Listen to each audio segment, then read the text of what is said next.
ভারতকে আবার বাংলাদেশকে পদোন্নত করার সুযোগ তৈরি করে দেবেন না। যদি দেন, ইতিহাস আপনাদের ক্ষমা করবে না। আমরা যদি 5ই আগস্টের ঐক্য ধরে রাখতে পারতাম, আপনাদেরকে আমি নিশ্চিতভাবে বলতে পারি ভারত এতদিনে সারেন্ডার করত। আমাদের লড়াই এখনো শেষ হয় নাই।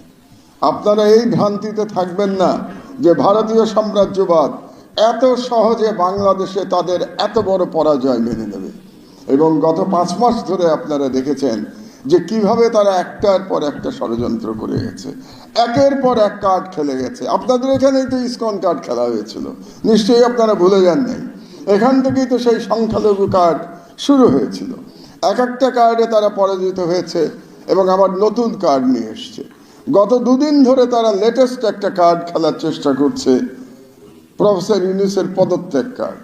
এটা একটা লেটেস্ট কার্ড তারা খেলছে। আপনারা জানেন 2 দিন ধরে সোশ্যাল মিডিয়াতে একটা ফেক পদত্যাগ পত্র তারা ভাইরাল করবার চেষ্টা করেছিল এবং বিভিন্ন ইয়াং উপদেষ্টাদের কথা বলা হয়েছে তারা দেশ ছেড়ে পালিয়ে গেছে, বিভিন্ন গুজব তারা ছড়ানোর চেষ্টা করেছে।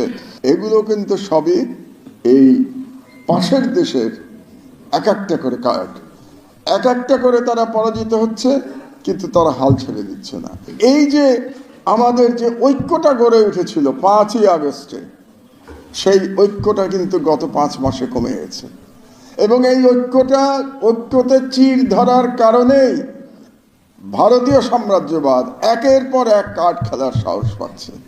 আমরা যদি 5ই আগস্টের ঐক্য ধরে রাখতে পারতাম, আপনাদেরকে আমি নিশ্চিতভাবে বলতে পারি ভারত এতদিনে সারেন্ডার করত। ভারত মেনে নিত, বাংলাদেশের পরিবর্তন মেনে নিত এবং বাংলাদেশের ফ্যাসিবাদকে আবার প্রতিষ্ঠিত করবার অপচেষ্টা থেকে তারা বিরত হতো। কিন্তু যেহেতু আমরা ঐক্য ধরে রাখতে পারি নাই, যেহেতু ফাটল দৃশ্যমান, সেই কারণেই ভারত তারা হাল ছেড়ে দিচ্ছে না।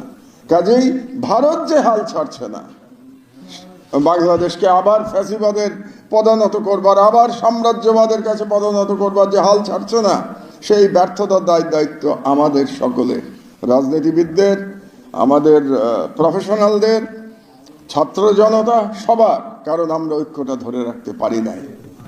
আমি আপনাদের কাছে আহ্বান জানাচ্ছি, আজকে এই অনুষ্ঠানের মাধ্যমে আমি বাংলাদেশের জনগণের কাছে আহ্বান জানাচ্ছি যে আপনারা ঐক্যটা ধরে রাখুন। আমাদের চ্যালেঞ্জ এখন একটা, আবার 5ই আগস্টে ফিরে যাওয়া। 5ই আগস্টের ঐক্যবদ্ধ জাতিতে আমাদেরকে ফিরে যেতে হবে। আপনাদেরকে আগেও আমি সতর্ক করেছি, আজকে সতর্ক না, আজকে আপনাদের কাছে আহ্বান জানাচ্ছি, আপনারা আল্লাহর ওয়াস্তে 5ই আগস্টের ঐক্যে ফিরে আসুন। রাজনীতির দল, ছাত্র জনতা, আপনারা যেভাবে ঐক্যবদ্ধভাবে লড়াই করেছিলেন এবং প্রফেশনালরা, সেই ঐক্যবদ্ধ লড়াইতে আপনারা ফিরে আসুন। আপনাদের মধ্যে যে রাজনৈতিক মতভেদ আছে, সেগুলো আলাপ আলোচনার মাধ্যমে আপনারা এগুলোর সমাধান করুন। কিন্তু আপনারা ভারতকে আবার বাংলাদেশকে পদোন্নত করার সুযোগ তৈরি করে দেবেন না। যদি দেন, ইতিহাস আপনাদের ক্ষমা করবে না। এর দায়িত্ব আপনাদের সকলকে নিতে হবে। এর দায়িত্ব রাজনীতিবিদদের নিতে হবে, এর দায়িত্ব ছাত্র জনতাকেও নিতে হবে। তবে রাজনীতিবিদদের দায়িত্ব বেশি। কেন? কারণ তারা আমার মতো বয়োজ্যেষ্ঠ। যেহেতু রাজনীতিবিদরা বয়োজ্যেষ্ঠ, কাজে তাদের বেশি ধৈর্যের পরিচয় দিতে হবে।